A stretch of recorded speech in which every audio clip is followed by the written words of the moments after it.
नमस्कार बच्चों, मैं डॉक्टर सुनीता कमल, एसपीसी गवर्नमेंट कॉलेज अजमेर।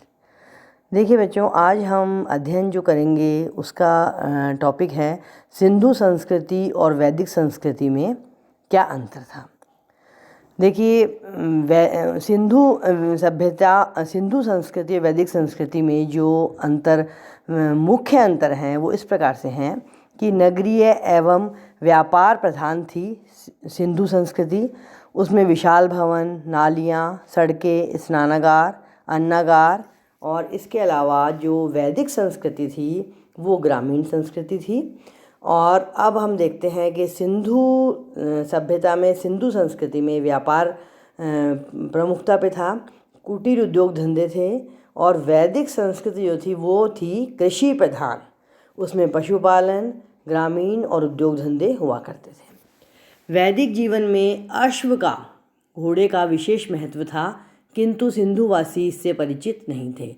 देखिए बच्चों, आप याद रखिएगा, आपके 2 नंबर का प्रश्न ये भी आ सकता है कि वैदिक और सिंधु में अश्व का अंतर जो था वो किस प्रकार से था।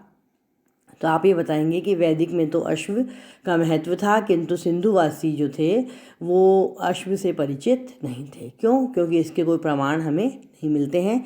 ये तो आपको पता ही है कि लिखित प्रमाण तो मिले ही नहीं है, लेकिन मोहरों पर भी हमें इसमें चित्र में, किसी प्रकार के चित्र मोहरों में भी इसका हमें परिचय, प्रमाण नहीं मिल पाया है।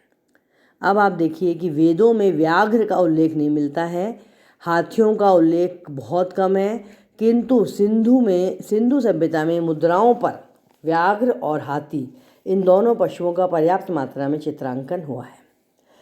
यजुर्वेद में लोहे के प्रयोग का उल्लेख है, जबकि सैंधव लोग लोहे से अपरिचित थे। ये आप याद रखिएगा, ये लोग लोहे से अपरिचित थे। सिंधुवासी ताम्रकालीन थे। उनकी सभ्यता कैसी थी? ताम्रकालीन सभ्यता थी।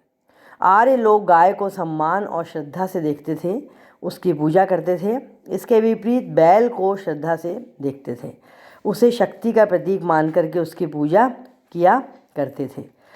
और आप देखिए कि सिंधु क्षेत्र में भारी संख्या में नारी की मूर्तियां प्राप्त हुई हैं।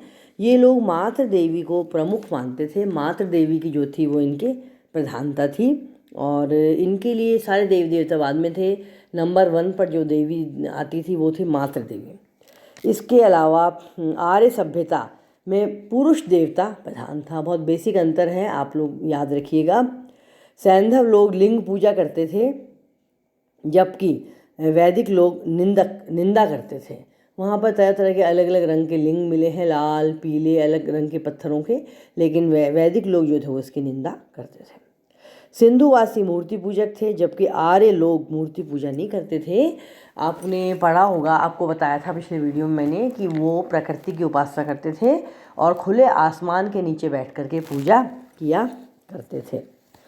और आर्यों का जो धर्म था वो यज्ञ प्रधान था। वो प्राकृतिक शक्तियों की पूजा करते थे, और मोहनजोदड़ो और हड़प्पा में ऐसा नहीं करते थे। जरूर थोड़ा बहुत कहीं कहीं अग्निकुंड वैसे तो अभाव ही मिला है, लेकिन थोड़ा सा प्रमाण ये मिला है कि वो स्नान के बाद में यज्ञ वगैरह किया करते थे। ऐसा लार्ज स्केल पे इसका प्रावधान नहीं था। यद्यपि आर्य लोग मांसाहारी थे, किंतु उन्हें मछली पसंद नहीं थी, पर सैंधव वासियों का प्रिय भोजन यही था। आर्यों की नाक प्रखर थी, पर अनार्यों की नाक चपटी थी। सिंधु की मूर्तियों से ऐसा पता लगता है।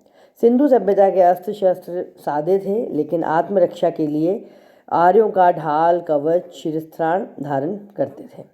आर्य लोग जो थे ना वो युद्ध प्रिय थे, इसलिए उनके जो औजार थे वो तीखे मिले हैं।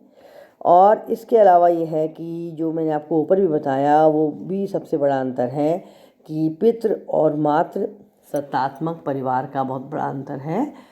सिंधु में मातृ सत्तात्मक परिवार था और वैदिक में पितृ सत्तात्मक परिवार था। धन्यवाद।